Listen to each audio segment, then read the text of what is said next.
Hello, let's go over how to set up a pot record so you can sell it by quantities and also setting pack sizes. All right, I'm going to go into inventory maintenance. Let's look up a pot. Okay, now this is a case of oil. Obviously, we have one case in stock. My cost is $197 for the case. The list price to sell a case would be $262, obviously. And what I want to do is, for the sake of argument, I want to sell this by the gallon, and maybe it's 12 gallons. And so I want to make it a decimal point so I can sell it for a half a gallon as well. Now I can set that up here if I want to change it to quantity, hit quantity and put how I want to sell it. I also can do it right in here also. So if I hit pack size, and let's just say 12, and I order one.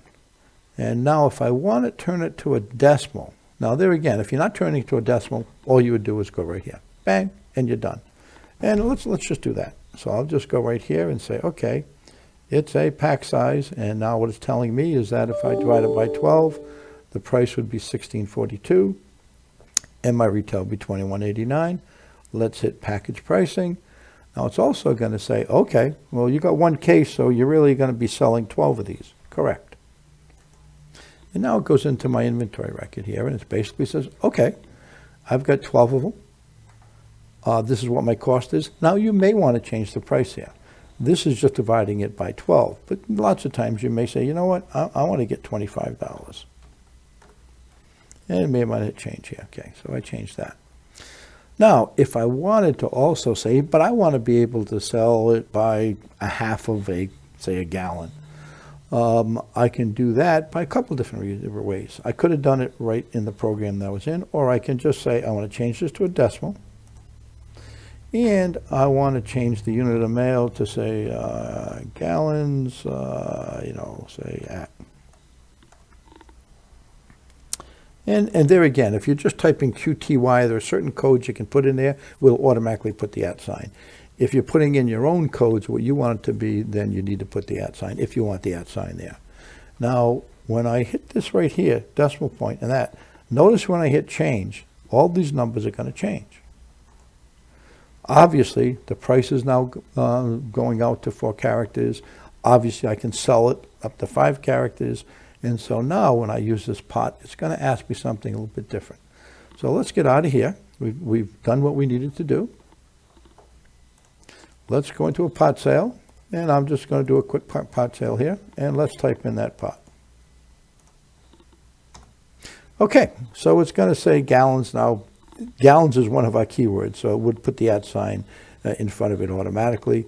I put it in there, so now it's in there twice. There are certain codes that we have, like gallons and quarts. If you use those codes, it'll automatically put the @ sign immediately after it. But the bottom line is here is I can just type in, say, 1 or 2.5. And so now it's just saying 2.5 gallons. There's what is my cost would be if I want to cash this out. And I'll just do a cash sale. Now, let's see what it looks like on the invoice, because that's kind of important. So I'm going to go into my archive system, look at my invoice.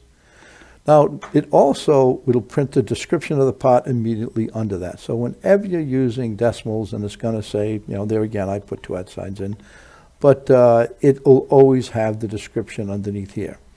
So if you want the description to be a little bit better than that, can you change the description in the pot? This will say this is how I'm selling it. This can be up to 60 characters long.